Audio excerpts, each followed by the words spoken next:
It is finally here. 10 days of giveaways event.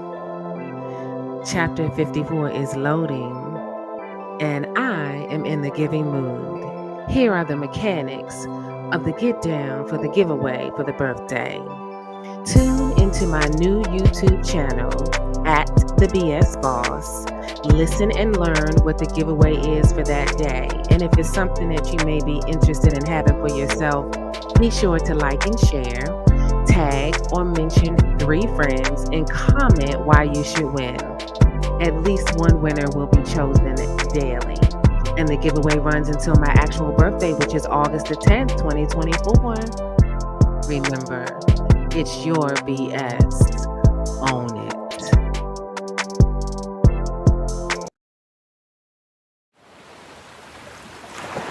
I am super excited. We are at day 9 of 10 days of giveaways, and we're talking about freedom from fear. Freedom from fear.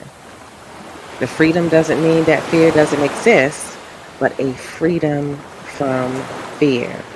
I'm super excited about today's giveaway.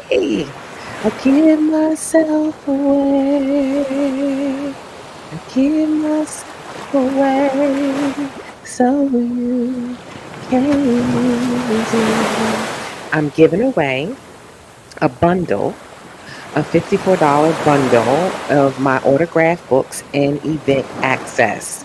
I am working on something. I am working on something. I am working on something behind the scenes that is coming up very soon. And so today's giveaway for day 9 is the $54 bundle of my stuff, of me, autographed copies of a couple of my books, as well as access to my next event. There will be a live virtual online access opportunity, as well as in person. So I'm working on something behind the scenes. So that's today's giveaway. So today we're talking about freedom from fear. Freedom from fear. Now, what I want to emphasize is that a freedom from fear doesn't mean that having fear is a bad thing, doesn't mean that fear won't come, because fear is a natural part of life in our human earthly experience. But freedom from it, I love the graphic, is the handcuffs that are released and the footsteps in the sand. It makes me think of the poem Footprints. But the freedom from it, meaning that even though it may show up, it's not going to, we don't have to allow it to shackle us from moving forward.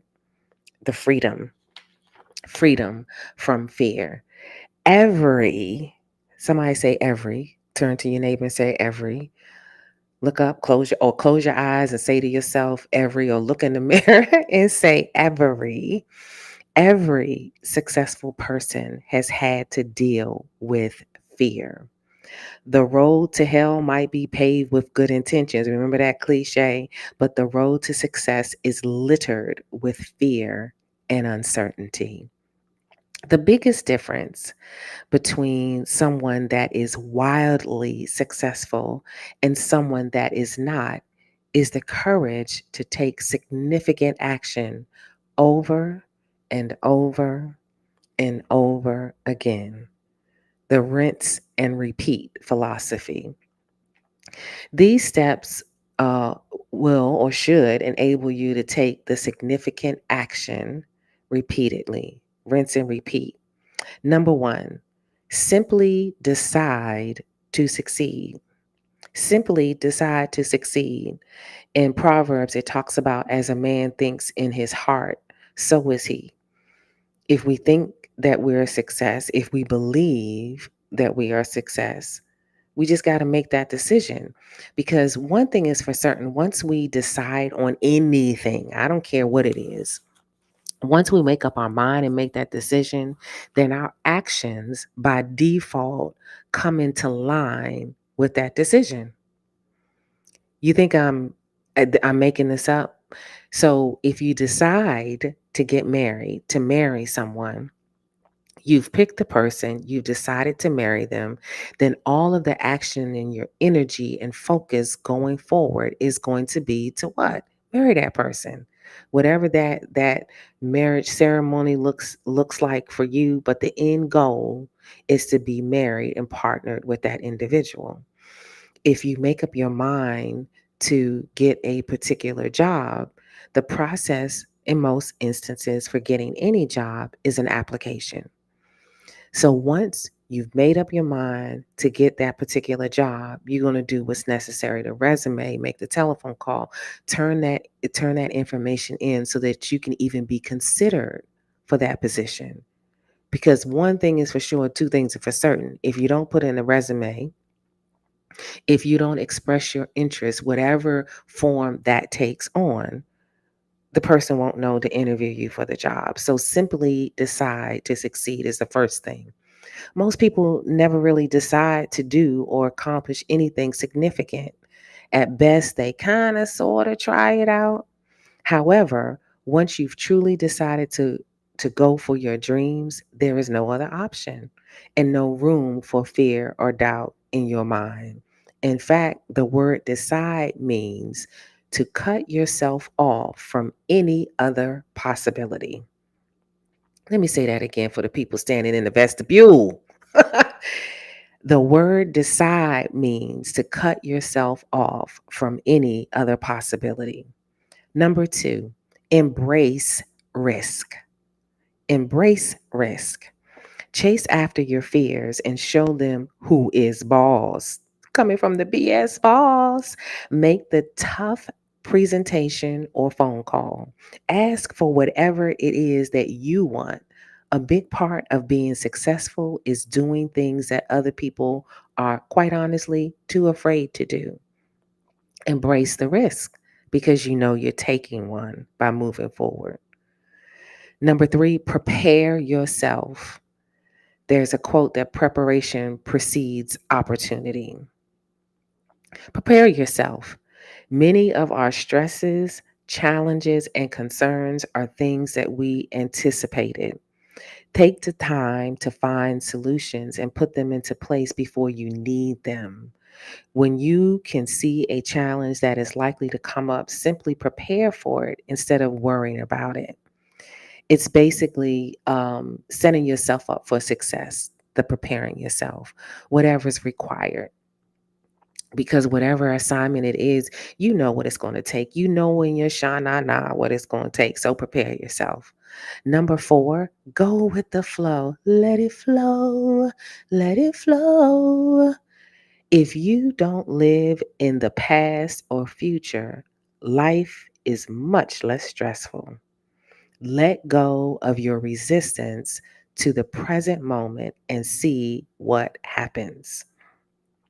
When I see go with the flow, immediately I think of the scripture that reads that says, "Now faith is the substance of things hoped for, the evidence of things not seen."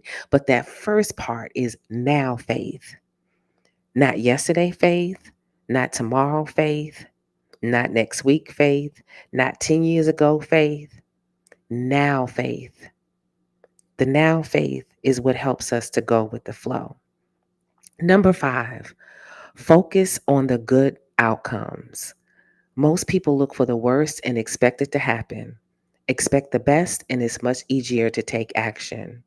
Sure, some undesirable things will likely happen along the way, but they'll likely be like mosquitoes that need to be shooed away. That's much better than the brick wall that you might otherwise perceive. Focus on the good outcomes. Focus on the road ahead. Focus on the feeling of the manifestation of you experiencing whatever that particular outcome is that you're looking for. What does that look like? So, for example, this is for my birthday. And anybody who knows me or has listened to any of my podcasts or seen what I post on social media, on my social platforms, I love the beach. The beach is my happy place. It is where I get centered and grounded. It's one of the places, but it is my happy place where I get centered and grounded, being by the water, laying, on the beach, in the water, whatever. The beach is my happy place. So focus on the good outcomes is me, even as I'm talking to you right now, visualizing on my birthday or waking up on my birthday and being at a beautiful beach, feeling the sand in between my toes, feeling the sun and the warmth all on my body, and feeling the tepid water as I step in, listening to the waves and praising God for the opportunity. Focus on the good outcomes. And just see even how that felt for you when I was explaining it, even if you're not a beach person. That's good. Focus on the good outcomes. Number 6, learn to relax. Relax, relate, release. Learn to relax. When you feel stress and anxiety coming on, a few slow, deep breaths can make a huge difference. To a large extent, our psychology follows our physiology. Breathing is the only part of our physiology that we can really control. Use that control to your advantage. Think about emergency situations and when the first responders come, you often hear them saying, calm down, breathe, please, breathe, calm down, breathe, breathe. There we go. Before we can even go on to the next step, learn to relax. Number 7, fully engage in your life and get away from the news. The news oftentimes is so negative. Instead, find something interesting to do with your time. If you're conquering less stressful things all day long, the more stressful things you don't seem so bad anymore. Take a piano lesson, go hiking, go skydiving, play pickleball. It will make your life more interesting too. And it's a great way to fully engage because you get to meet people who enjoy doing some of the same things you do as well. Number 8, realize that you are enough. Realize that you are enough. There is a message that I preached some time ago, lacking nothing. That when God created us, He created us with everything that we needed for this life. We lack nothing. Now, what we have to do, realizing that we are enough and that everything that we need we already have, is to rely on God's craftsmanship in us and know that we have the skills and the talents that we need. In the Old Testament, when they were building the temple for God and the decision had to be made, it was who was going to work on it. God inspired the builders to find people, skilled craftsmen that were anointed in their areas, anointed builders, anointed in their skill set. Come on. Realize that you are enough is because, baby, you are anointed to do what you're doing. You are divinely empowered and gifted to do what you're doing. You are enough. Even if you have things to learn and skills that need to be honed, that doesn't mean that you're incapable of the task at hand. Plan to acquire the resources that you need, but do everything you can with the resources you have now. Moses, God, what are we going to do? I need help me. I don't have. And God said to Moses, what's in your hand? What is it that you already have? And let me use that. In the New Testament, when the disciples were out fishing all day long, they were skilled, trained, anointed fishermen. And Jesus says, come on out, let's go out again and cast your nets. And the fishermen, skilled, anointed, gifted, and all of that, said, "We've been out here all day, all night, and didn't catch a thing. We know we're not going to catch nothing. However, because you said it, let me go ahead and do this thing." And they had such a haul of fish that they almost capsized because they had so much. Realize that you are enough. Number 9, start small. Make a list of everything that you need to do but can't seem to follow through on. Put them in order from least scary to most. Now decide to do the item at the top of the list. When that's done, do the next. Only focus on the current item at the top of the list. Start small. I am infamous from getting overwhelmed with things. So starting small resonates with my very soul. Making lists means everything. And even at the end of the day, if all the items on my list aren't checked off, it just makes me feel better to see that something's checked off as opposed to nothing at all. Start small. The only way to truly be free of fear is to conquer your fears. The only way to conquer your fears is to do the things that frighten you. Show yourself that you can do those things successfully. Follow those 9 steps that I shared with you and see how your journey from fear to freedom will go. Taking it from the top, number 1, simply decide to succeed. Number 2, embrace risk. Number 3, prepare yourself. Number 4, go with the flow. Number 5, focus on the good outcomes. Number 6, learn to relax. Number 7, fully engage in your life and get away from the news. Number 8, realize that you are enough. And number 9, start small. Freedom from fear.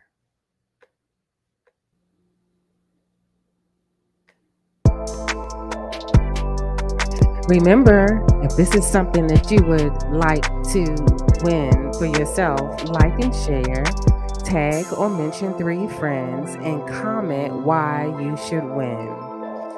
At least one winner will be chosen daily, and the giveaway runs until August 10, 2024. Winners will be announced nightly. Thank you for listening, and thank you for entering.